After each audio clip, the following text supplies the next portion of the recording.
Nós vivemos uma experiência fortíssima ali na Igreja Central de Angola. Foi muito bom. Mas no meio da semana, o doutor Sampaio, ele é médico, ele é responsável pela saúde ali de todo o Exército, ele é general, então ele é uma pessoa muito, muito querida, ele é um dos anciãos da Igreja Central, e ele que ficou cuidando de mim, porque para entrar na Angola você recebe visto assim, para 2 meses, e tem que ter alguém responsável assumindo tudo por você. Então, visto de trânsito, né? Então, ele nos abraçou, nos ajudou, nos deu um apoio extraordinário. É um homem de fé, de um coração tremendo, alguém incrível. Aprendi muito com ele. Mas, no meio da semana, ele chegou para mim e disse o seguinte: existe um testemunho entre nós de um jovem chamado Gabriel. É mais ou menos assim. Ele falou muito, muito palidamente assim, deu um briefzinho muito superficial do testemunho dele, mas me chamou a atenção. Eu disse: preciso conversar com esse menino. Eu quero conhecer esse rapaz. O senhor me apresenta? Marca um horáriozinho com ele? Esse Marco sim. Vou ligar para ele e marco com ele. Marcou para quinta-feira. Nessa quinta-feira, irmãos, sabe, eu fui pregar para um grupo de empresários lá na Angola, depois tivemos outras coisas. Foi um tumulto que não deu para explicar, mas eu atrasei, eles atrasaram comigo ali, 3 horas do nosso compromisso, e o Gabriel lá na igreja esperando. E eu aflito por causa dele, mas angustiado, porque eu estava pensando que não teria condições, porque eu chegaria no hotel, me arrumaria e sairia correndo, porque eu ia dar uma entrevista ao vivo na TV, num programa ao vivo que eles têm lá para Angola, e eu falaria sobre aconselhamento espiritual, falaria sobre a série de conferências que nós estávamos realizando ali. Então, um momento importante com um veículo de comunicação de massa, para a gente chamar as pessoas. A gente estendeu o convite. Quando eu cheguei, já cheguei pensando assim, eu vou me desculpar com ele e tento ver um outro horário, mas ao mesmo tempo eu não tive coragem de dizer, olha, não vai dar, não tive coragem. Eu grudei nesse menino, abracei ele e disse o seguinte: vamos para o hotel comigo. A minha esposa, eu falei assim, vai se arrumando, eu vou ficar um pouquinho com ele, que eu quero ouvir um pouquinho pelo menos, mais ou menos assim o testemunho dele. Na hora que ele começou a abrir a boca, eu disse, meu Deus do céu, só um minutinho, pause. Só um minutinho. Menino do céu, eu posso te gravar? Porque o que você está dizendo é algo tão impactante, e eu preciso desse testemunho. Eu posso te gravar? Ele ficou assim, assustado, olhando para mim e disse, pode? Eu disse, então tá bom. Peguei no braço dele, arrastei esse menino lá para cima, entrei com ele no nosso apartamento lá, botei ele sentado no sofá, peguei meu iPhonezinho aqui, segurei o braço aqui e disse, vamos ter que dar um jeito. Fale, me conte o seu testemunho. Você já vai contar e eu já gravando, porque eu preciso ter esse testemunho agora. Aí, segurei aqui, passei 1 hora e um quebradinho, com o braço assim, mas eu nem senti, irmãos, eu estava vibrando tanto, porque foi o testemunho mais forte que eu já escutei, que eu já ouvi na minha vida. Eu nunca aprendi tanto ouvindo um testemunho, como eu aprendi com ele, ouvindo aquele testemunho. Quando ele terminou, eu dei um abraço nele e disse, meu amigo, por favor, preciso falar de novo com você. Obrigado, valeu, você é de Jesus, hein? Você não é do super-homem não, você é de Jesus. Então, eu fiquei impressionado, irmãos. É uma coisa linda, maravilhosa. Fiquei entusiasmado demais. E é esse testemunho que eu quero contar para vocês agora, sem mais delongas. Quero contar para vocês. Bom, Gabriel. Quem é Gabriel? Nascido em Luanda, Angola, nessa data, 17/9/90. Um rapaz novo, né? 26, 27 anos, tá certo? filho e neto de feiticeiros. Ok? Preste atenção na origem dele. Escolhido para ser servo especial de Lúcifer. Lúcifer. De que forma? Sua mãe não podia ter filhos e consultou os espíritos. Fez uma consulta especial.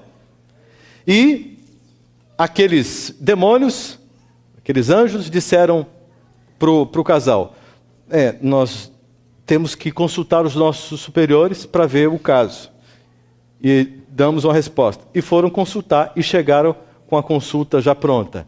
O próprio Lúcifer entrou no caso e disse: eu posso abrir a madre desta mulher, só que um filho é especial, dedicação absoluta, exclusiva para mim. É meu filho. E eles, obviamente, ficaram contentes e aceitaram de todo o coração. Ok, tranquilo, você escolhe, um filho é seu. Bom, ela ficou grávida, teve o filho, mas os espíritos chegaram e disseram: não é esse não, vai ser o próximo. Quando ela ficou grávida do próximo, do segundo filho, aí vieram recomendações especiais. Agora sim, sob toda a recomendação necessária, a mãe deveria ter um regime vegetariano estrito. Ok? Esse é o primeiro ponto. O objetivo era que ele tivesse saúde, né? E futuramente seguisse por esse regime e tivesse a mente clara. Então, o que os demônios explicaram para a mãe, para o pai? Disseram o seguinte: o ser humano é constituído pelo que come e bebe, vê e ouve. Sendo assim, né, a instrução seria essa: seu líder, o anjo Asbad, que é um assessor de Lúcifer, e que é estudioso da mente humana, perscruta a mente humana desses tempos todos, 6.000 anos aí, né? Para conhecer e elaborar sempre estratégias para poder aprisionar, escravizar a vontade e o desejo. Ok? Então, esse conselheiro aí deveria anunciar o sistema luciferiano estabelecido para o mundo. Então, o pensamento era o seguinte: esse menino vai ser instruído por nós e ele vai anunciar para o mundo, partindo do seu país, o CFM, Crenças Fundamentadas em Mitos. Vocês vão entender como é que funciona isso, irmãos. Gabriel dizia o seguinte: eu convivia com os anjos em suas diversas formas e manifestações. Desde que ele nasceu, ele enxergava os anjos. Então sempre foi uma coisa normal para ele, né? E para que tivesse uma mente clara e fria, teria que ser vegetariano, mas para ser frio de sentimento, deveria tomar um suco especial todo dia que continha sangue humano, colhido em sacrifício. Tá certo? Uma história como essa, irmãos, é uma história muito recorrente na África, de um modo geral. Não causa tanto espanto. Só que o caso do Gabriel, ele é ainda mais especial, porque ele foi escolhido por Lúcifer, destinado para um ministério muito, muito separado, muito especial. Gabriel era ensinado pelos demônios que ele era um Deus, não é? E que o ser humano era simplesmente um objeto, nem merecendo viver. A vida é banal. A vida é banal. Então, desde o seu nascimento, Gabriel ele foi criado ali no sítio, junto dos seus avós, dos seus pais, mas na presença dos anjos. Então, os anjos cuidavam dele. Quando todos saíam da casa, ninguém se preocupava, porque os anjos estavam com ele, né, cuidando do menino, porque o menino era muito especial para o seu líder maior. Ele foi criado assim, no sítio. Mas aos 6 anos de idade, ele sai do sítio e vai para a aldeia. Pela primeira vez agora, ele tem contato com movimento, com pessoas, com uma civilização ali, ainda que um lugar muito pequeno. uma região muito, muito restrita. Mas ele se surpreende porque agora ele estava vendo aquilo que os anjos já haviam dito para ele sobre a intensidade do mundo espiritual. Então ele enxergava, especialmente à noite, todo o movimento, todo o tráfego espiritual da correria dos demônios e tal, dos feiticeiros. E ele deveria ser para os feiticeiros, né, ele foi apresentado pelos espíritos como alguém superior a eles. Então, no período noturno, ele poderia contemplar o mundo espiritual, ver feiticeiros em atividades. Ele era um reptiliano. Isso significa, eu nem conhecia essa palavra, isso significa um canal dos espíritos. Então, ele recebia os espíritos falavam por meio dele e dava instruções, então, para os feiticeiros. Então, existe uma certa hierarquia, ok? Então, ele deveria receber um preparo avançado. Ele seria preparado para ser um escritor habilidoso, de muito sucesso. Conhece no Brasil Paulo Coelho? Quem é que não conhece Paulo Coelho no Brasil? Quem? É famoso mesmo, né? Um dos autores mais lidos, não é? Até nós, adventistas, sabemos da existência dele. Então, ele deveria ser um escritor famoso no país dele, mas com um objetivo muito interessante. Ele apresentaria as doutrinas, apresentaria todo o esquema, todo o plano satânico para fazer a cabeça das pessoas, iludir as pessoas. Ele deveria, para isso, ter a mente aberta, inteligência, conhecimento cabal da mente humana, e para que isso fosse possível, ele deveria ser vegetariano estrito, ou seja, absolutamente nada de animal, nada, porque senão prejudicaria, com exceção apenas do sangue humano que ele deveria tomar, misturado num suco, todos os dias da sua existência. Era uma questão de pacto.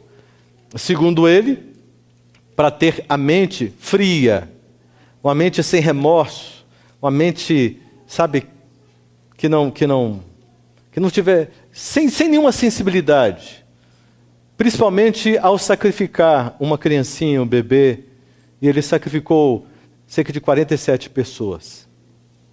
Então, e para ele, nenhum sentimento, um ritual comum, tranquilo, sangue colhido, para servir, né, para compartilhar entre os adoradores, e assim que funcionava. Ele foi treinado pelo anjo Asbad, que é um líder, e seus auxiliares, que têm a função de trabalhar com a mente humana. Então eles estudavam livros. Esses anjos eram os professores. Por gentileza. Os anjos eram os professores. E todos os dias, ele tinha aulas. Aulas e mais aulas.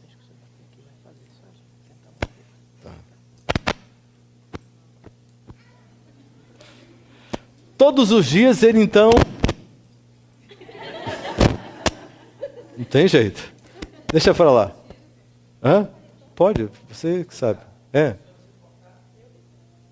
Então tá bom. Tira o paletó? Ajuda? Tira o paletó? Talvez, quer tentar? Pode ser? Então vamos aqui. Olha só. Se tiver aí, tá bom. Então, olha só. A Bíblia foi apresentada para Gabriel. Os demônios estudaram a Bíblia para ele. Deram um estudo bíblico de acordo com o esquema deles.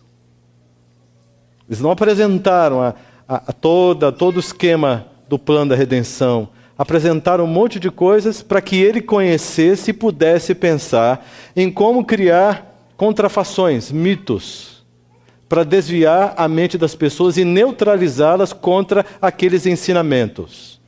Tá certo?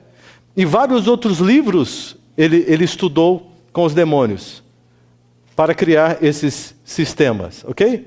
Todos os sistemas se baseiam no santuário. É o que Gabriel dizia. Ele diz que Satanás, ele não foge 1 vírgula do santuário. Para ele, não há interesse em criar qualquer tipo de plano, de esquema, de mensagem, qualquer coisa que esteja fora do santuário. Então, ele puxa dos símbolos do santuário, puxa dessas verdades, desses símbolos, que apontam para Cristo e o plano de Cristo para salvar a humanidade, e cria sua contrafação. Então, observe, do santuário, quais coisas que vocês conhecem assim que ele usa? Tem morte de bode? Tem derramamento de sangue? Tem incenso? Não é? Já chegou no ambiente, aquele incenso, aquela coisa. Então, observe, todos os símbolos do espiritualismo, do ocultismo, e ajunta tudo, está tudo dentro aqui do santuário, só que numa contrafação. Eles produzem um mito, uma mentira, mas tem como base o santuário. Então nada foge do santuário. Essa é a doutrina mais importante da Igreja Adventista do Sétimo Dia. Por quê? Porque a Bíblia inteira, toda a profecia, converge para o santuário. Porque o santuário todinho é Cristo. A obra, o ministério, o caráter, a vida de Cristo, juntamente com a atividade do Pai e do Espírito Santo. Juntos, é a Trindade revelada. Então, tudo que a gente lê na Bíblia, você vai perceber que é o tempo todo dentro do santuário. O tempo todo. É por isso que é tão importante. E é por isso que é tão importante para Satanás e os seus anjos. Eles não fogem disso. E quem me falou isso foi o Gabriel. E quem falou para o Gabriel foram os anjos, os demônios que estudaram com ele, para ele ficar bem informadinho das coisas, não é? Então, observe algumas coisas que ele teve a oportunidade de estudar. Revelações aqui incríveis, que ele passou. Ele usa métodos para escravizar o ser humano. Métodos. Ele falou de métodos. Eu vou apresentar uma série de coisas incríveis para vocês, irmãos. Vocês vão ficar bem esclarecidos quanto a tudo isso. Métodos. Primeiro método. Apetite pervertido, é um embotamento da mente. Esse plano, esse método é aplicado com muita intensidade e tem todo um desenvolvimento para chegar até aí. Então, nesse método, eles têm que prever tudo. Né? Uma pessoa que não está ligada à fé, que não está ligada, né, ao cristianismo, etc., ele tem já um plano aí. Para um adventista do sétimo dia, ele já tem outro plano, para poder perverter o apetite e embotar a mente. Para ficar tudo morninho, bonitinho, tudo morninho, assim. E não reagir para nada. Porque aí não ameaça o plano dele. Então, ele tem que impor isso sobre as pessoas, no estilo de vida. Aí ele vai pegar de muitas maneiras e vocês vão entender. O segundo ponto é esse, a presunção, ênfase no Deus que há em cada um. Então, os demônios, com toda a cultura, com toda a comunicação de massa, com todos os ensinos, ele vem com tudo, colocando na nossa mente que há um Deus dentro de nós. Mas isso comigo não acontece. Não acontece? E quando diante de uma decisão, que você sabe qual é a vontade de Deus, sabe que Deus revelou isso, mas você faz diferente. Por que você faz diferente? Porque eu gosto. Eu gosto. Então quem que está mandando na sua vida? É Deus ou é o seu coração? Meu coração. Então quem é o Deus da sua vida? Eu. Olha que tragédia. Você entende? Todas as vezes que você faz o que você quer, dando as costas para o que Deus te orienta, te recomenda, você está agindo dessa forma. Só que o diabo tem um esquema para massificar e para te conduzir a esta realidade. Um terceiro ponto é esse. produção de ídolos para adoração. Vocês já perceberam que as máquinas midiáticas aí produzem novos ídolos a cada dia? Né? E as pessoas funcionam à base de ídolos, se encantam, se maravilham e tal, aquela coisa toda na mídia, por todos os lugares. E isso é um plano de Satanás. A idolatração de pessoas. A idolatria é abominável perante Deus.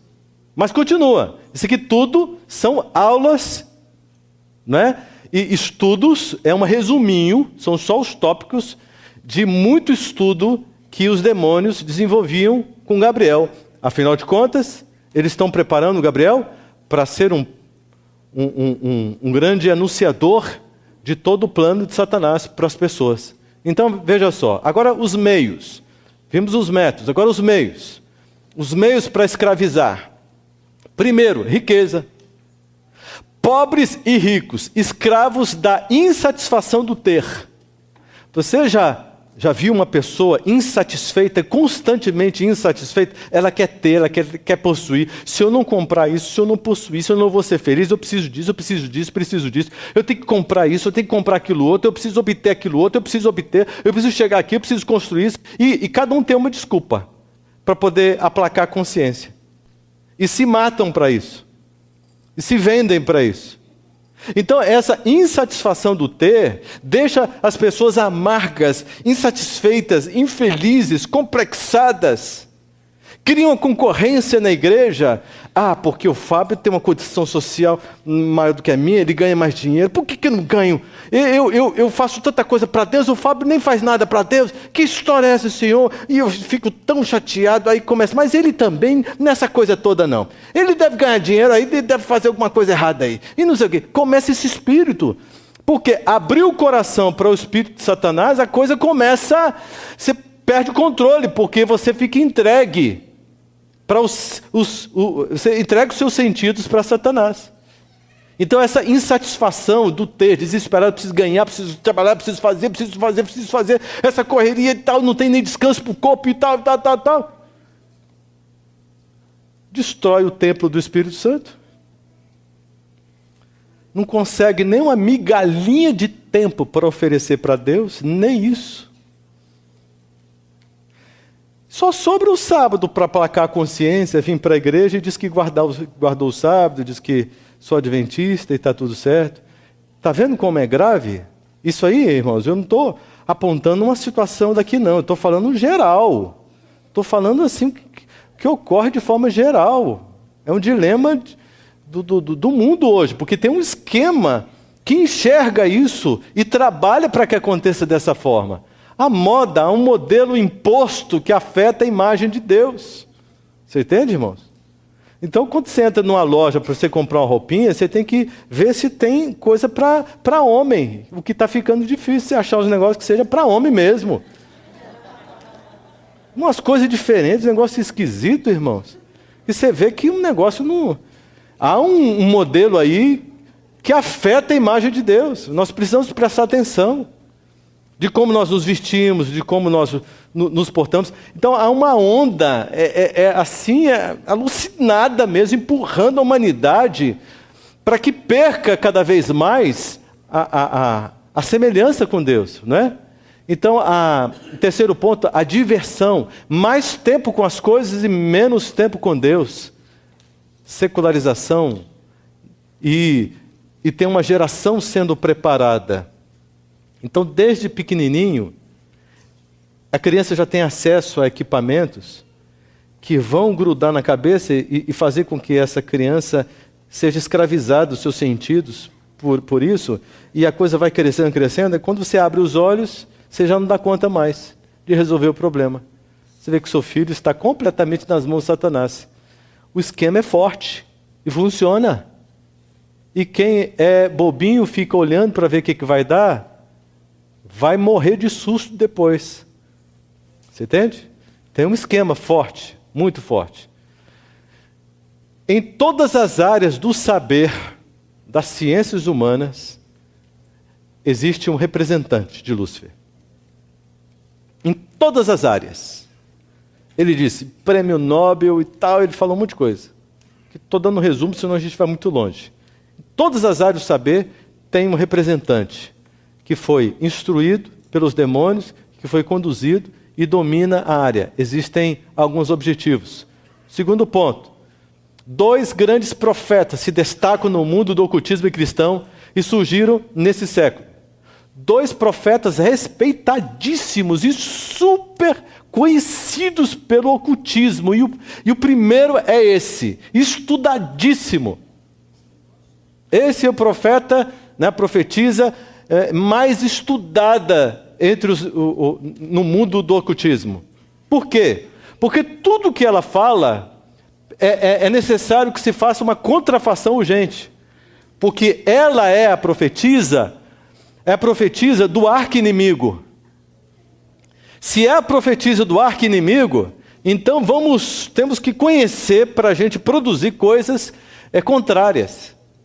Desde pequenininho, Gabriel foi apresentado a esta personagem aí, para conhecer essa personagem.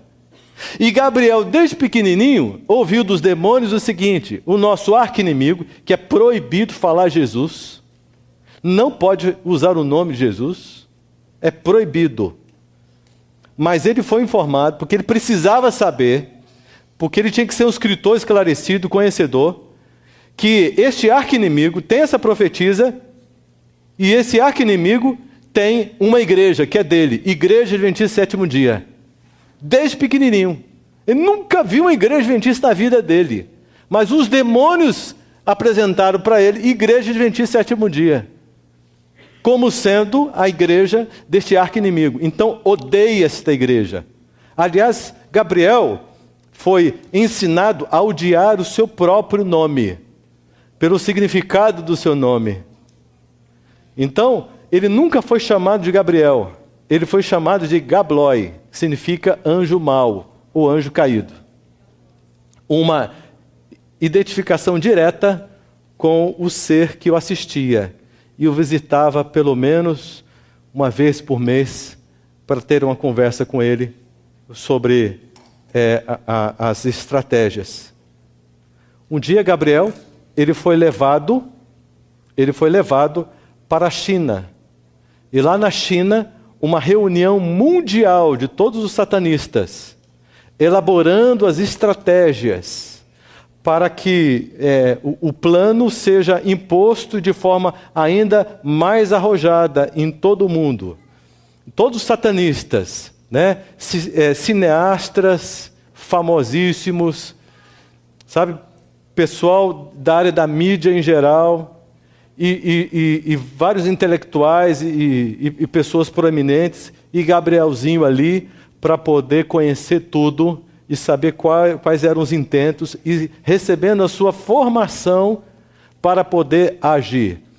E Gabriel disse uma coisa assim, que uma das coisas que os demônios sempre primaram em causar guerras, e Angola sempre sofreu muito com estas guerras, e as guerras civis. Então, ele disse, Satanás despertava sempre partidos políticos sob a direção dele, mas para um ele dava tese e a outro dava antitese. Então vinha a luta, vinha a guerra, o ódio, a intolerância, e aí toda a sociedade sofria derramamento de sangue. Gabriel disse que numa certa feita ele estava num carro sendo conduzido por uma pessoa, e ele foi para uma região da Angola que estava em guerra, e quando ele desceu e ele olhou, ele viu um monte de demônios,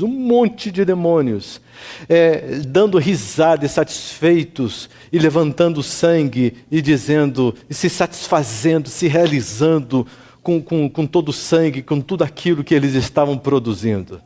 Essa imagem foi muito impactante para ele. Olha só, Ellen White, conhecida e respeitada no mundo do ocultismo, por todos os seres espirituais. Agora, um segundo personagem, esse personagem do lado deles, eu quero mostrar para vocês, porque ele é muito importante para eles. O nome, Aleister Crowley. 12 de outubro de 1875, ó, nessa mesma... Ocultista britânico, conhecido hoje em dia por seus escritos sobre magia, especialmente o livro da lei. Olha, ele trabalhou firmemente na contrafação. Vocês se lembram que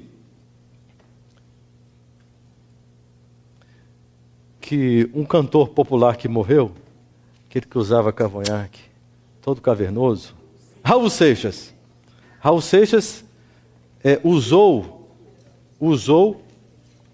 várias letras deles. Isso, Paulo Coelho é discípulo. Então, Raul Seixas cantou muitas músicas com as letras aqui deste satanista.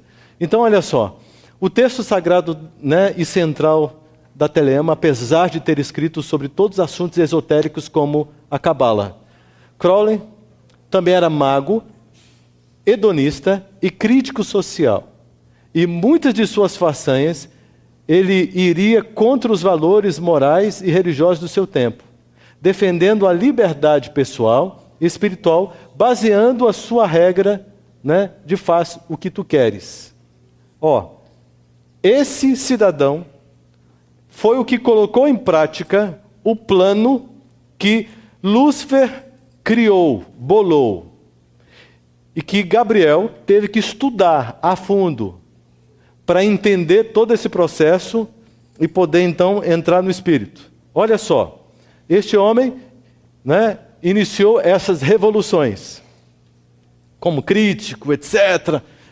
Uma grande influência industrial, tecnológica, social, inversão de valores, a mídia usada para compartilhar as doutrinas luciferianas, a sexual, 2 alvos. Primeiro, o sexo livre, né? Paz e amor, né? Maconha, não sei o quê, papapá, aquela coisa toda, e sexo, rock and roll, etc, etc. Mas até aí ainda estava muito no campo hétero, né? A próxima etapa seria homossexual. Será que eles já estão atingindo sucesso nessa próxima etapa? É isso que está acontecendo? Hã? O homossexualismo, essa prática, a indução a esta prática, é um trabalho dos demônios, se aproveitando de fragilidades emocionais e de distorções da imagem do Pai, que os próprios demônios criam também no coração da criança. Olha só, pela Revolução Industrial, a tecnologia e tudo, enfim, tudo isso está a serviço. Toda a mídia empurra o indivíduo para esta revolução, que continua. Drogas, legais e ilegais, a cada esquina por aí, não sei aqui, mas no Brasil, cada esquina tem uma boca que vende droga. Aqui é assim também ou não? Bom, o mundo está... a revolução religiosa, inversão de doutrinas, pacto satânico popularizado, música, tirar da razão e conduzir para a emoção, do racional para o emocional, arrebatamento de sentimentos. Irmãos, isso que eu estou colocando aqui, esse slide aqui e esse aqui, eu escrevi do jeito que o Gabriel me contou, me falou, me informou, daquilo que os demônios disseram para ele, repassando essas revoluções que o profeta lá, o Crowley, né, do maligno, foi usado para introduzir no mundo com sucesso. E o sucesso, ainda hoje, nós podemos observar facilmente, não é? Uma perguntinha. Olha só, será que isso aqui influenciou em alguma coisa no mundo cristão, na nossa igreja? Será que isso aqui também está influenciando? Será que essa revolução aqui também está influenciando? Será que essa revolução, essa e essa aqui também está influenciando alguma coisa? Ou nós estamos completamente livres? Respirando ares puros? Ou será que nós precisamos prestar atenção? Atividades satânicas, né? Olha as categorias. A trindade aqui, dos anjos maus. Primeiro, espíritos. Desculpa, foi um erro ali. Espíritos amigos. São aqueles que personificam. Sabe, ele aparece com uma voz, com um jeito, com a roupinha, com um cheiro, dizendo coisas que só você e ele sabia. Aquela pessoa que está aparecendo. E a pessoa acredita. Então são espíritos. Eu estava fazendo um funeral e uma mulher passando aqui, passando lá, passando, não sossegava. Depois eu fui perguntar o que aquela mulher estava falando. Ela estava dizendo, confortando a família. Não se preocupe, daqui a pouco nós vamos lá no centro e aí ele vai aparecer, nós vamos invocar, ele vai aparecer, vamos chamar, ele vai aparecer e aí vocês vão ver que ele está bem. Vamos conversar com ele. Não se preocupa, não chora não. São esses espíritos amigos aqui. É a nomenclatura que eles classificam. Tá certo? Para enganar. Vocês já leram aqui aquele livro, A Verdade sobre os Anjos, de Ellen White? Se você ler esse livro, anota esse nome para você ler depois. Se você ler esse livro, você vai ver realmente como reagir diante dessas manifestações. Anjos de guerra. Eles criam guerras entre famílias, amigos, sociedade, nações. São esses anjos de guerra. Eles atuam até no nível da igreja. Sabe quando uma família briga com a outra? Um irmão briga com a outra? Uma irmã briga com a outra? O que uma diz? Eu não vou pedir desculpa. Ela errou, ela vai ter que me pedir desculpa. Foi ela que errou? Estou em paz perante Deus. Aí a outra diz, quem errou foi ela. Se ela quiser, ela que venha pedir desculpa. Porque eu tenho certeza absoluta que eu estou bem, eu fui muito ofendida e eu sou até uma boa pessoa. Porque se fosse outra, eu tinha virado a mão na venta dela. Você vê a expressão fisionômica das pessoas, a atitude delas, como elas se projetam, como elas lidam com a situação. Elas são impregnadas, elas abriram o coração para esses espíritos, para sugestões desses espíritos, irmãos. É uma coisa muito fora, muito longe daquilo que Cristo apresenta. Olha só, opressores. Duas classes, os que trabalham em laboratórios e os encarcerados. Criam epidemias e fazem amalgamação da natureza. Não é? Esses que estão encarcerados, você encontra uma referência, Apocalipse 7. Deus dizendo, segura os 4 cantos da terra. Uma referência aos 4 pontos cardeais. Para que não destruam, até que sejam selados os servos de Deus. Até que o selo seja colocado. Para que eles não destruam a terra. Né? Segura os ventos aí. É uma ordem de Deus. Porque são seres terríveis. Terríveis. E eles estão atuando. E nós podemos ver claramente as consequências de tudo isso. Graças a Deus, pelos anjos de Deus. E vamos saber algumas coisas sobre isso também. Ele me falou que tem 2 grupos de pessoas. Tem os mortos-vivos e os vivos. Ele foi muito enfático quando ele apresentou isso. Porque foram os demônios que disseram para eles, olha, quando você vê um morto-vivo, ele está nas nossas mãos. Nós podemos tocar. Nós podemos colocar um mal sobre eles. Podemos colocar um câncer, podemos colocar uma doença, podemos colocar dores. E podemos tirar. Ele está sob nosso domínio. Por quê? Porque este morto-vivo, ele só está vivo, respirando. Mas ele está condenado. Sob a condenação ele está morto. Está morto. Morreu é festa para os demônios. Está condenado, está morto. Está para a segundona. Vai ressuscitar só para receber o fogo, saber por que está recebendo fogo. Agora os vivos, esse nós não podemos chegar perto. Nós não podemos tocar, a menos que exista alguma autorização especial negociada em instâncias superiores. Como foi, por exemplo, o caso de Jó, não foi? Não houve uma autorização? O diabo não podia colocar a mão em Jó. Mas Deus autorizou com um objetivo. Primeiro objetivo de salvar Jó. Segundo objetivo de evitar, quem sabe, que algum coração de seres não caídos pudesse, ser influenciado ou encantado pela argumentação de Satanás. Porque ali eles viram a luta do grande conflito, desvendado diante deles. Não é? E o terceiro motivo é para poder nos transformar e nos ajudar hoje. Porque olha só o benefício do livro de Jó. Certo?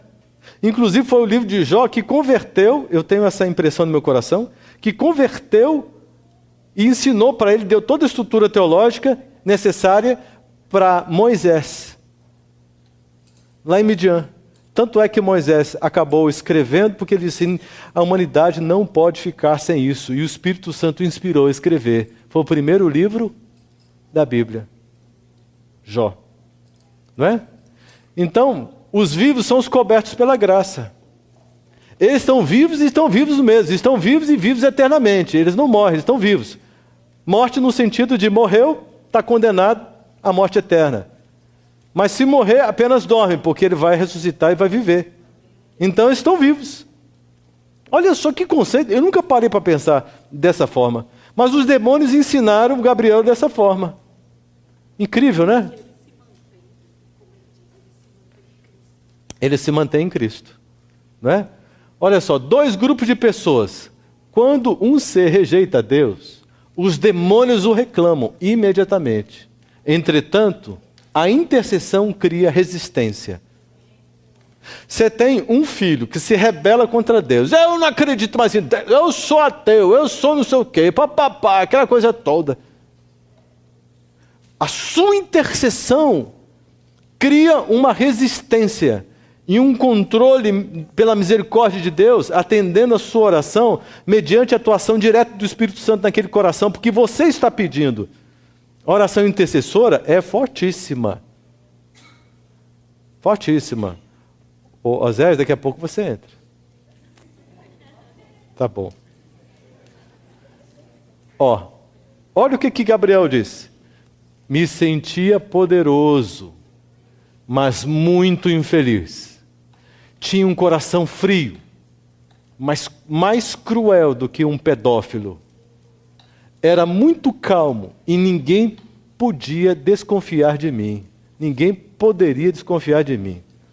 Incrível isso, irmão. Mas Gabriel começou a pensar. Quem eu sou e para onde eu vou? Ele se sentia escravo, ele não podia escolher, não podia pensar, não podia decidir, não podia fazer nada do que ele quisesse.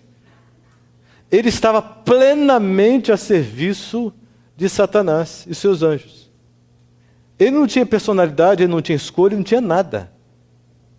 Ele só fazia o que o diabo queria. Ele se sentia escravo. Ele diz, eu vi pessoas em todo o mundo, reis e autoridades, que pertenciam a Satanás. Uma pessoa sozinha não sai viva do pacto. Ele não tinha essa compreensão, somente pelo poder de Deus. Ele disse isso depois, né? Mas ele dizia, eu nunca vi uma pessoa quebrando o pacto que fez com Satanás, saindo viva. Então ele não conhecia outra possibilidade. Depois que ele ficou sabendo sobre esta possibilidade de sair do pacto. Era proibido anunciar o nome e fazer perguntas sobre a verdade. Ele dizia o seguinte, todas as vezes que eu queria fazer alguma pergunta e estava no sentido da verdade, os anjos se irritavam, ficavam nervosos e mandavam ele calar-se. E ele tinha que se calar, porque senão ele sofreria. Quem é o príncipe ou soberano do outro lado? Ele ficava pensando. Quem é? Porque eles temem tanto? Um anjo desse outro líder afugentava mais de 30 dos nossos. E ele ficava pensando, este inimigo nosso, ele é muito mais poderoso. Porque um anjo dele, quando se apresenta, todos os que estão comigo se afugentam. Em algumas oportunidades que ele chegou perto de alguém acompanhado por um anjo de Deus, quando ele passava, ele tinha que passar longe.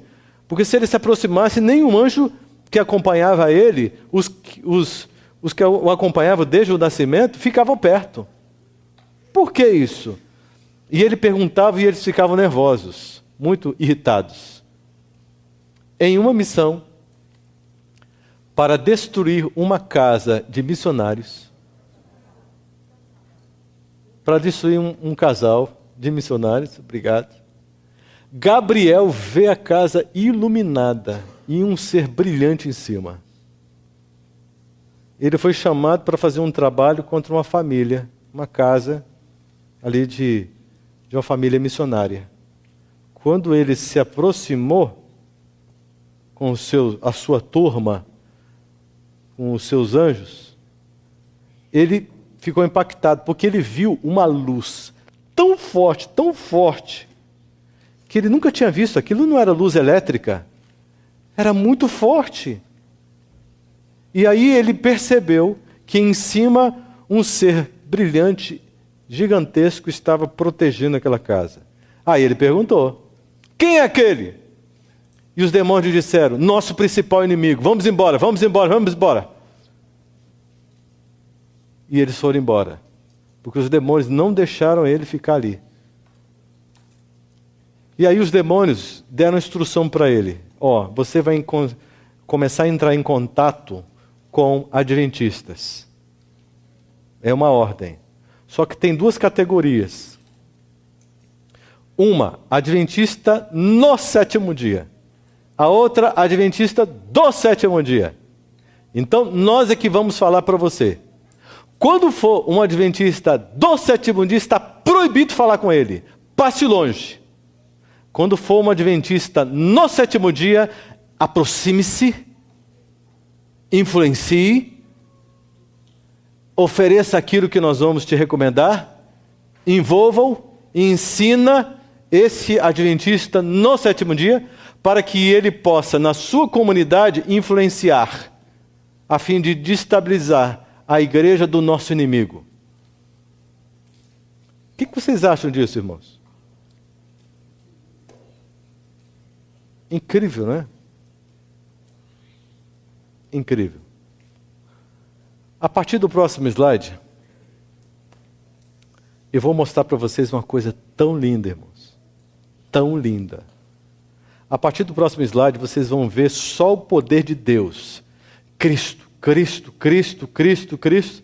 Eu não estou aqui para falar do diabo. Alguém está me entendendo mal, por gentileza? Eu não estou aqui para falar do diabo. Nem para que para que ninguém tenha medo dele. Porque não há motivos. Se verdadeiramente estamos em Cristo. Glórias a Deus. Amém. Amém. Para quem chegou agora, ou depois que eu apresentei o personagem aqui que nós estamos contando o testemunho, então eu vou te falar. Gabriel, ele filho de feiticeiros, né? Neto de feiticeiros, ele foi escolhido por Lúcifer para ser um escritor de sucesso, aonde ele divulgaria todos os intentos, né, do seu reino, do seu Senhor. E ele então teve que passar por um treinamento que os anjos maus deram para ele. Então, nós estamos descrevendo, já contamos aqui os detalhes de vários aspectos que ele teve que estudar. Vimos estratégias, revoluções que Satanás elaborou para aprisionar a humanidade e conduzi-la ao mal e ao pecado. Finalmente, estamos num momento em que Gabriel, ele começa a pensar: mas por que nem o nome deste inimigo nosso eu posso falar?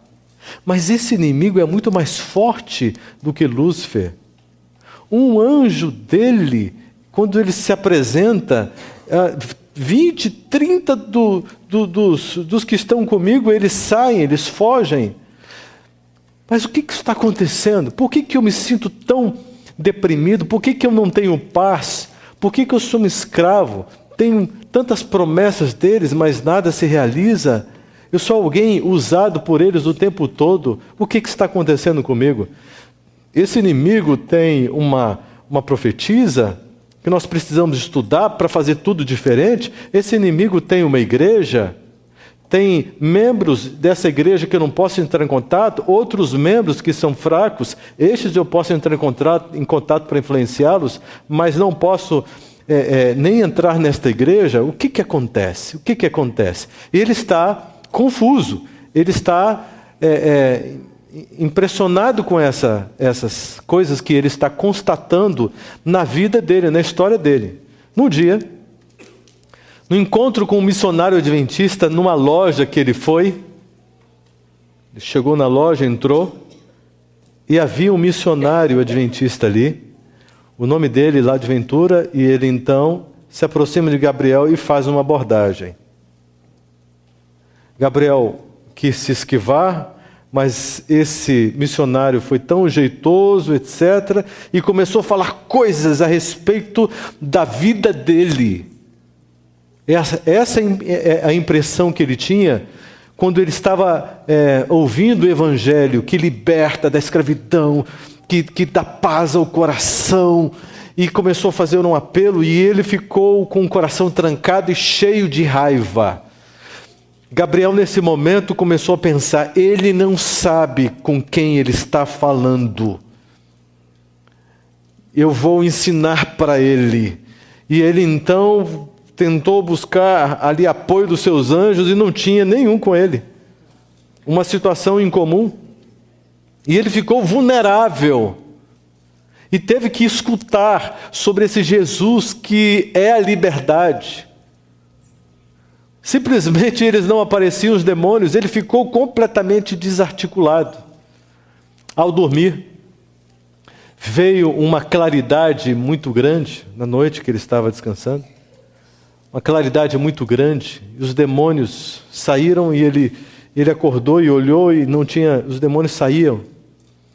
E somente a mente dele funcionava, porque ele ficou completamente paralisado diante desta luz tão forte que se apresentava para ele. E alguém apareceu. Ele ficou completamente assim, imobilizado, anestesiado. E ele pensou: eu faço isso com as pessoas para destruí-las. Quando ele se aproximava de uma pessoa, ele pedia para que os anjos neutralizassem essa pessoa, e ela ficava imóvel, e só a mente dela funcionava. Agora Gabriel estava diante deste ser, e só a mente dele funcionava. O que ele fazia com as pessoas, este ser estava fazendo com ele. Ele estava imóvel, não conseguia reagir. Gabriel, ao lidar com Lúcifer, ao lidar com o anjo Asbade, ao lidar com os demônios que o acompanhavam, ele descobriu uma coisa, que o que ele pensava, o que ele questionava, o que ele tinha na mente dele, ninguém conseguia descobrir, nem o próprio Lúcifer. Então ele ficava tranquilo, só olhando e desconfiando, e questionando, mas simplesmente não falava nada, e não era descoberto. Mas quando esta pessoa se apresentou para ele, e começou a falar com ele, porque lia a mente dele, ele pensou em algo e pensou assim: quem é você? Quem é você? E este ser se apresentou: eu sou Jesus, eu sou Jesus. E começou a falar com ele. E ele ficou impressionado, porque aquele ser podia ler o pensamento dele. E ele pensou: este é muito mais poderoso do que Lúcifer, muito mais poderoso. E ele passou cerca de 5 horas fazendo perguntas e recebendo todas as respostas. 5 horas. E Cristo, olhando para Gabriel, disse para ele: eu te criei para algo melhor. Tenha paz. Eu sou aquele que você persegue. Contou a história da redenção e seguiu até a sua morte de cruz. Depois falou sobre os mundos não caídos. Gabriel disse: eu experimentei a paz pela primeira vez. Jesus falou para ele: eu só estou aparecendo para você porque você me chamou.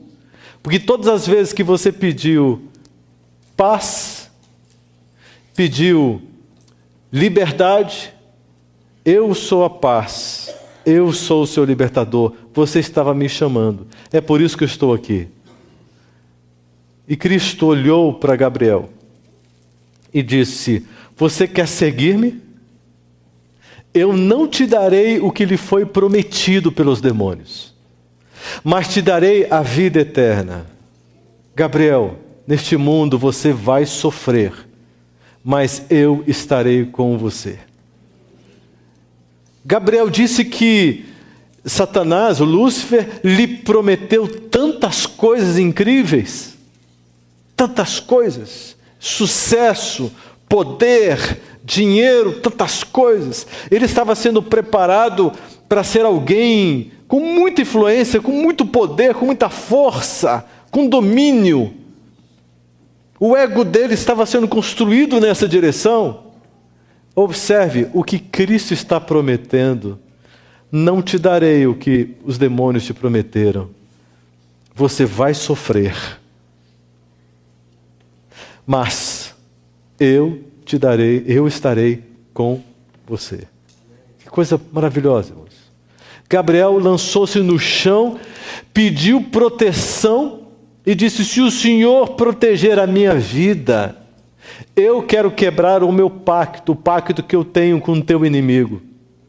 Se o Senhor me proteger, eu vou te servir para sempre. E Gabriel, se lançando no chão, disse para ele: eu sou teu escravo, faça uso de mim, eu quero te servir, eu sou teu escravo, por favor, me aceite.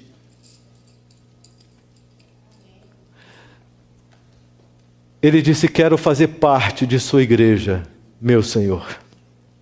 Que coisa impressionante. Olha, Cristo disse o seguinte: você vai ler esses livros.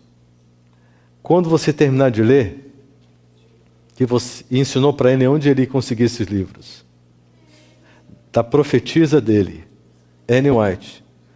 Assim que ele terminasse de ler esses livros, ele deveria procurar uma igreja adventista e pedir para ser batizado. Patriarcas e profetas, profetas e reis, desejar todas as nações, parábolas de Jesus, Atos dos Apóstolos, o grande conflito, e tudo isso com a Bíblia ao mesmo tempo. E ele entrou nesse estudo, conseguiu esses livros e entrou nesse estudo. Acontece que, no dia seguinte, Asbade apresentou-se para Gabriel e disse: você nos traiu, você nos enganou, você está dando as costas para nós. Por que você fez isso? Volte, volte. E ele disse: não tenho parte com vocês mais. Sou de Jesus. Tenho pacto com Jesus agora. Está quebrado o pacto com vocês. Sou de Jesus. Ele me protege e me ajuda. E saia daqui no nome de Jesus. Asbade imediatamente saiu. Irmãos, vocês estão observando a força de Deus? O poder de Deus? Quando Cristo obteve a sua vitória na cruz do Calvário, acabou o domínio de Satanás desse mundo. Ele só domina onde ele é convidado ou ele é permitido, autorizado. Quando ele não é autorizado, ele não tem capacidade, não tem força, não tem poder, não tem condições para entrar e para dominar. Não tem. Não tem. Então, nós não temos motivo para temer o maligno, a menos que estejamos afastados de Deus. Porque sem Deus, nós somos vulneráveis e somos muito mais fracos do que principados e potestades do maligno. Está compreendendo, irmãos? No outro dia, apareceu Lúcifer. Lúcifer apareceu para ele e disse: meu amigo, por que você está fazendo isso comigo? Eu tenho tantos planos para você.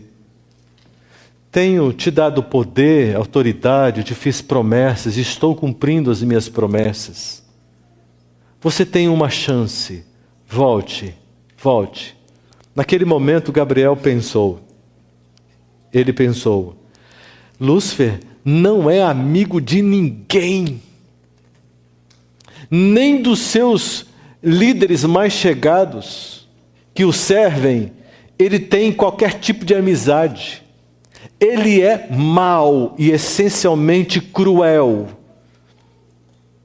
Ele não tem amizade com ninguém, relacionamento com ninguém. Ele só manda desesperadamente para que todos sigam o seu comando. E mesmo assim, o reino dele não é tão unido quanto parece ser. E agora ele está aqui me chamando de amigo e me fazendo uma proposta aparentemente carinhosa. Gabriel pensou: não existe nada mais que venha dele que me convença, porque eu o conheço. Ele não me engana, ele não me ilude mais. Eu sei quem ele é, porque eu experimentei a minha vida toda o seu caráter. E naquele momento ele disse: eu pertenço a Cristo Jesus. E o pacto que eu tive com você está quebrado pelo poder de Cristo Jesus na cruz do Calvário. Eu pertenço a Jesus. Suma, saia da minha vida e não volte nunca mais, no nome de Jesus. Satanás então olhou, virou as costas e disse: tudo bem, mas você morrerá. E sumiu. O próprio Lúcifer não pode suportar a presença de alguém que se entrega para Jesus Cristo e o serve.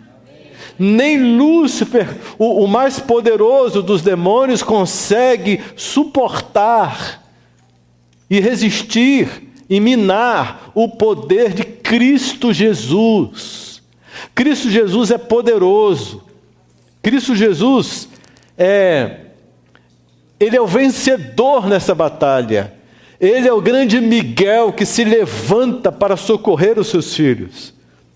Na mesma proporção que Gabriel teve de oportunidade com Satanás, na sua ignorância, o Senhor Jesus o trabalhou para lhe dar o mesmo crédito do que o débito que o diabo gerou na vida dele. Olha só, novamente a relação. Manifestações sobrenaturais, um crédito sobrenatural. Salvação, vida eterna. Irmãos, olha só, esta é a frase forte que eu quero que você saia daqui pensando em seu coração. O que Cristo Jesus disse para Gabriel: eu te criei para algo melhor. Querido, pense. Deus te criou para algo melhor. O que você tem vivido? Como você tem vivido? Quais são os seus valores? Quais são as suas prioridades? Você está construindo o quê? Está em busca de quê? Quais são os seus objetivos? Aonde você quer chegar? Qual é a construção que você está fazendo? Você está planejando o que para a sua vida? O quê? O quê? O quê? Correndo atrás do vento? Cristo Jesus se apresenta hoje, aqui para você. Assim como se apresentou para Gabriel, claro que para nós de forma espiritual, aqui diante do nosso coração, para lhe dizer: eu te criei para algo melhor. Eu não criei você para ser uma pessoa comum. Esqueça, vidinha comum, como qualquer pessoa que nasce e morre nesse mundo. Eu não te criei para uma vida comum, para ser uma pessoa comum, como qualquer outra. Eu te criei para algo melhor. Pense nisso. Eu te criei e te elegi para você ser o meu servo. E quando nós nos colocamos diante de Deus como servos, Ele nos abraça, olha para nós e nos chama de filhos. Dá para entender isso? Nós nos apresentamos para Ele como servos. E Ele olha para nós e diz assim: eu não chamo mais você de servo, eu chamo você de amigo. De amigo. Porque um senhor não conta para o seu servo que vai no coração dele, mas eu quero relacionamento com você. João 15, verso 16. Eu quero me relacionar com você, então eu vou chamar você de amigo, porque eu quero compartilhar o meu coração com você. Você se apresenta como servo e eu te chamo de amigo. Quando nós nos apresentamos como escravo, Ele nos abraça e nos chama de filhos. Filhos por adoção. Romanos 8,14. Todo aquele que anda no Espírito, que tem esta unção especial, é chamado de filho, filho de Deus. Deus te criou para algo melhor. Deus não te criou para uma convivência na Igreja Adventista Sétimo Dia, no padrão de um laodiceano. Deus não te criou para isso. Existe algo melhor para você. Deus está preparando você, quem sabe, possivelmente, para fazer parte dos 144 mil. Quem sabe Deus está te chamando para ser um mártir. No sentido físico, se isso for requerido. Mas ninguém verá a glória de Deus se não for um mártir no coração, sem ter morrido para o eu e para a carne. Eu te criei para algo melhor. Eu te criei para ser luz. Eu te criei para ser sal para a terra, para as pessoas, a humanidade. Eu te criei para um ministério, para uma missão. Você tem um chamado. Um chamado. Você sabe qual é o seu chamado? Você sabe qual é o ministério que o Espírito Santo está aguardando que você aceite? Já teve esse interesse? Já abriu o seu coração para esta perspectiva? Ou você acha que é uma pessoa que foi destinada para ter uma vida comum, como qualquer outra nesse mundo? Ou como um membro qualquer, de uma igreja cristã qualquer? Não. Você foi criado para algo melhor, para algo superior. Deus está sonhando em seu coração ter toda a autorização necessária para transformar você na luz que Ele sempre sonhou, que Ele sempre desejou. Nós temos um Deus forte, poderoso, magnífico, vitorioso, que não se conforma com o que você acha que deve ser. E se você autorizar e permitir, Ele tornará você no sonho que Ele tem, de mais um ministro, um sacerdócio de todos os crentes. Porque todo aquele que nasce no reino de Deus, nasce como um missionário, sacerdote, ministro, sai para vencer. Eu te criei para algo melhor. O Osés vai cantar uma música para nós. Para você pensar, para você refletir. É um chamado. Deus quer falar com você. Deus quer se comunicar com você. Deus quer que você tenha um estilo de vida diferente. Deus tem uma perspectiva diferenciada para você. Deus quer fazer revelações especiais para você. O Espírito Santo quer se apresentar para você. Ele quer que você tenha um jeito de pensar diferenciado, que você pense com a mente de Cristo, que você tenha uma experiência madura na sua experiência espiritual. Deus quer te usar para ser uma luz aonde você for. Deus quer te usar para ser um ministro do seu trabalho, um ministro de Deus na sua escola, aonde você for, aonde a planta dos seus pés forem posicionadas, você será luz, você será bênção, um instrumento de justiça de Deus, um instrumento de libertação. E aonde você chegar com os seus anjos poderosos de Deus, demônios não poderão ficar perto, estarão repreendidos no nome de Jesus. Aí sim você verá milagres acontecendo no seu casamento e com os seus filhos, na sua casa, na sua vida pessoal. Aí sim você enxergará um poder de Deus agindo de uma forma livre. Ouça a voz de Deus. E quero terminar vendo você aqui na frente. Você que sentiu-se quebrantado pelo Espírito Santo e persuadido por este Espírito a assumir um novo padrão de vida, a assumir um novo posicionamento de vida, a ter interesse em buscar de Jesus qual é o significado da sua existência. Em outras palavras, qual é o seu ministério nesta terra? Qual é a sua verdadeira missão e prioridade? Você que quer fazer esse pacto, ou a renovação deste pacto com Cristo Jesus, para que o mundo espiritual fique sabendo de que lado você está e de qual é a sua posição definitiva. Enquanto você ouve essa mensagem e ao sentir-se tocado, venha novamente aqui para podermos orar juntos e clamarmos diante do Senhor Deus.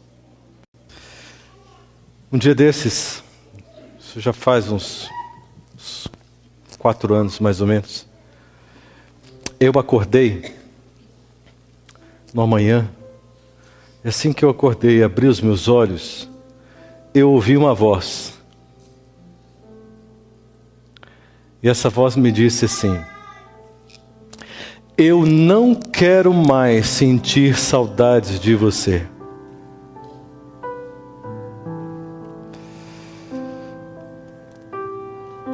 Correndo para cá e para lá, pregando o evangelho, dando estudos para as pessoas, cuidando da igreja, me envolvendo na atividade religiosa, etc. Sabe?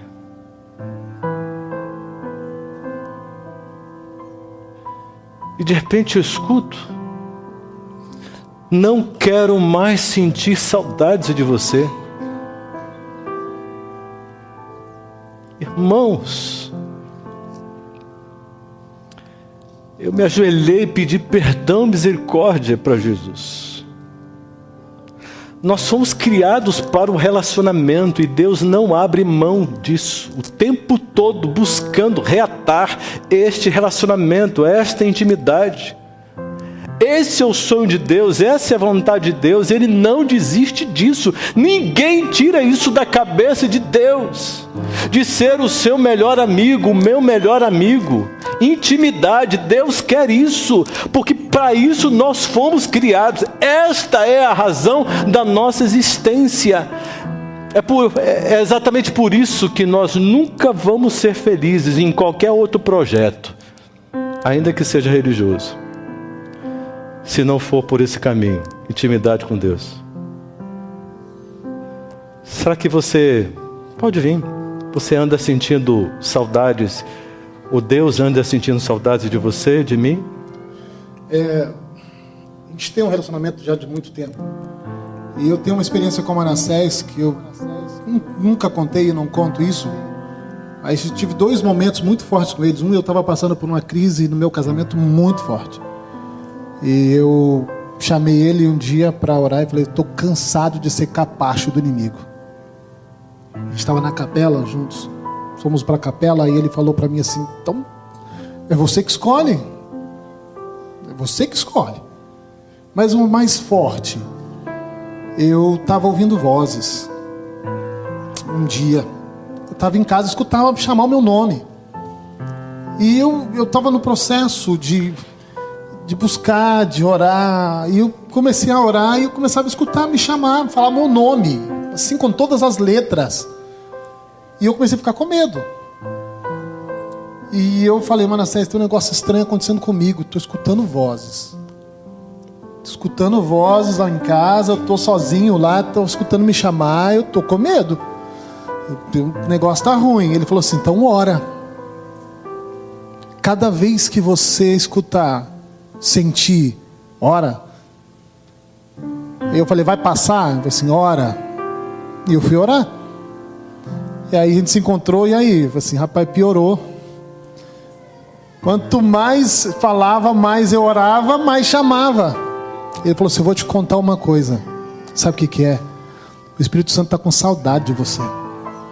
E cada vez que você escuta é porque está te chamando. Vem falar comigo, estou com saudade de você.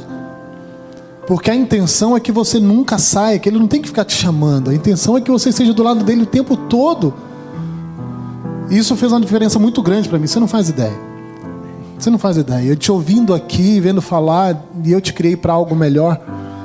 É algo assim que passou comigo. Eu vivi, tenho vivido. E cada vez que eu escuto, quando eu sinto, eu falo assim: eu estou longe. Perdoa, Senhor, eu preciso voltar a ter mais comunhão de novo. E é a pura verdade. Deus está chamando. E Deus está chamando. Alto. Deus tem gritado. Amém. Amém. Deus está chamando. Deus está chamando. Irmãos, será que foi mais uma semana dessas interessantes? Que você aprende umas coisinhas novas e tal, que legal. E depois a vida continua do jeito que está? Como é que foi? O que chegou para o seu coração? Essa é a minha angústia. É por isso que depois de cada pregação, falando com uma pessoa e outra, eu pergunto: você entendeu? Você entendeu? Você entendeu? Eu chegava em casa, no hotel, para minha esposa e perguntava: será que as pessoas entenderam? Será que entenderam? Existe um plano. Existe uma diretriz de Deus, um sonho de Deus, e nós estamos longe dele. Será que nós compreendemos isso? E será que nós nos sentimos estimulados por este amor e motivados suficientemente a uma reação definitiva para nos liberarmos dos ciclos viciosos, daquilo que nos escraviza, que tem a ver com o mundo? Será que foi o suficiente? Irmãos, eu estou aqui terminando essa semana de oração e a minha cabeça está 1000 por hora, angustiada. Eu estou aqui clamando ao Espírito Santo: Senhor, o que aconteceu? Perdemos tempo? Ou agravamos a situação de uma igreja, pesando-lhe na consciência, e apenas isso, para que sofram ainda mais? É tudo ou nada. Ou partimos para uma consciência cauterizada e aplacada por uma racionalização pessoal, ou partiremos definitivamente para o ideal, para o sonho de Deus, a vontade de Deus? Tem alguma dúvida? Então mergulhe no estudo, busque auxílio, busque ajuda do Espírito Santo e peça o esclarecimento. Irmãos, em meio a tantas contrafações, o diabo tentando arrastar de todos os lados, você, sua esposa, seus filhos, da sua casa, mas há espaço para uma decisão, e basta uma decisão para você acionar o poder do céu em seu favor. Aí sim é poder de verdade à sua disposição, é o poder de Deus, não é conversa fiada, Não é uma questãozinha de demôniozinhos, não, que se apresentam e atemorizam as pessoas. Não, é poder de Deus que vem, liberta, te resgata e chega perto dele e diz: filho, eu te amo e quero me relacionar com você. O que aconteceu comigo e com vocês? Essa pergunta que vai ficar no meu coração. Essa é a minha oração e esse é o meu clamor. Porque a gente aprende a amar, a gente ama mesmo. A gente se doa mesmo. A gente sente a agonia do Espírito Santo, querendo alcançar, querendo ligar, querendo... E Deus falou para mim, pode ser estranha essa minha conversa, mas Deus falou para mim, que aqui é uma igreja que haveria muitas resistências de corações, haveria uma luta muito grande, mas o Espírito venceria, e eu confio nesta palavra, porque só assim que eu posso sair daqui com a cabeça mais tranquila, confiando na promessa do Senhor Deus, porque se não fosse essa promessa, eu não sei como eu sairia daqui, porque pesa uma responsabilidade tremenda, para aquele que traz a palavra, tão indigno e miserável quanto eu sou, no alto da minha incompetência pessoal, chegar aqui e fazer um convite ao Evangelho, um convite à lucidez espiritual, um convite ao revivamento, à reforma, um retorno à essência perdida. Quem sou eu para fazer isso? É uma dessas coisas loucas de Deus, contar com uma pessoa como eu. Mas enfim, estamos aqui, e esta oportunidade não pode ser perdida. Nós não vamos sair daqui com o diabo rindo de nós. Nós vamos sair daqui com o triunfo da vitória de Cristo Jesus. Isso para a gente é a realização. Isso basta. Porque eu quero ver uma história de uma igreja, juntamente com esse pastor querido, tocado por Deus, homem de Deus, separado por Deus, para cuidar de vocês, para dar apoio espiritual para vocês, como tem feito e fará cada vez mais. Eu quero chamar minha esposa aqui para orar comigo, e nós vamos orar. Me presta o microfone. Minha esposa vai fazer uma oração de bênção, e eu vou concluir no nome de Jesus.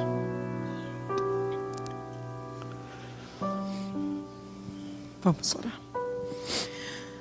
Pai, eu faço as minhas palavras as mesmas do meu esposo para essa igreja. Falta palavra, Senhor.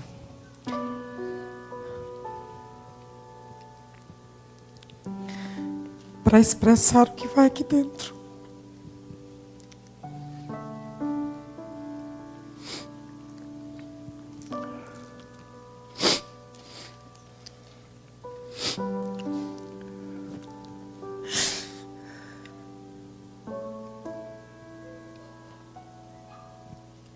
Obrigada, Pai.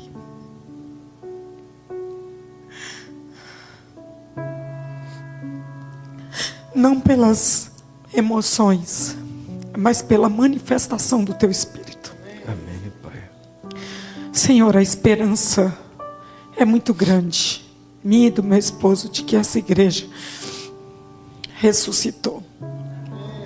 De que essa igreja compreendeu a sua mensagem, o seu carinho, o beijo e o abraço de Cristo Jesus. Um Deus preocupado, tão ansioso, tão angustiado, como o Senhor estava com os discípulos, que eles não entendiam o que ia acontecer. E eles dormiram. Senhor, essa cena sempre vem à minha cabeça, porque é o nosso estado de Laodiceia. E ninguém aqui, a partir de mim, pode dizer que não é Laodiceia. Mas o nosso estado de Laodiceia não precisa permanecer. Amém, Senhor Deus. A escolha minha, a escolha nossa, de tirarmos esse estado da nossa vida. Verdade, Senhor. Seremos a última igreja.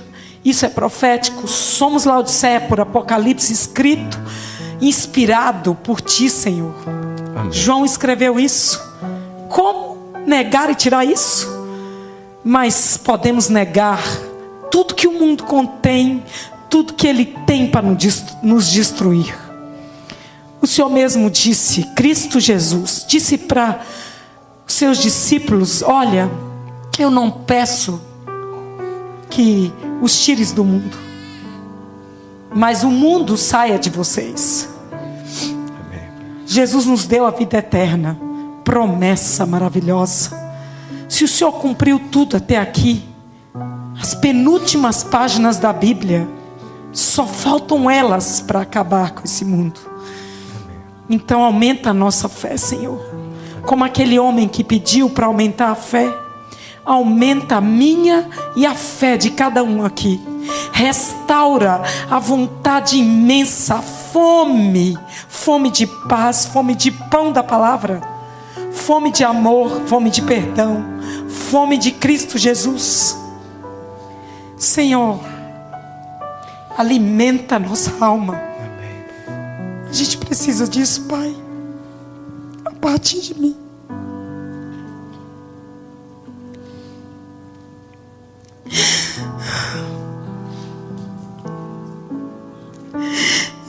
Amém. Ó Deus, misericordioso, longânimo, quero apresentar diante do trono da Tua graça, da Tua misericórdia, esta igreja tão linda, com pessoas tão preciosas, caríssimas, que custou o sangue de Cristo Jesus. Pessoas tão lindas, Senhor. Abrace com Teu amor e com Teu cuidado os mais especiais. Abra a mente e o coração para que perseverem. Lutas difíceis virão, grandes desafios, mas que não desanimem nunca, porque daqui a pouquinho, daqui a alguns meses, Jesus voltará. Abraça o Teu povo, abraça a Tua igreja e jorre o Espírito Santo como chuva serôdia sobre todos, no nome de Jesus. Amém.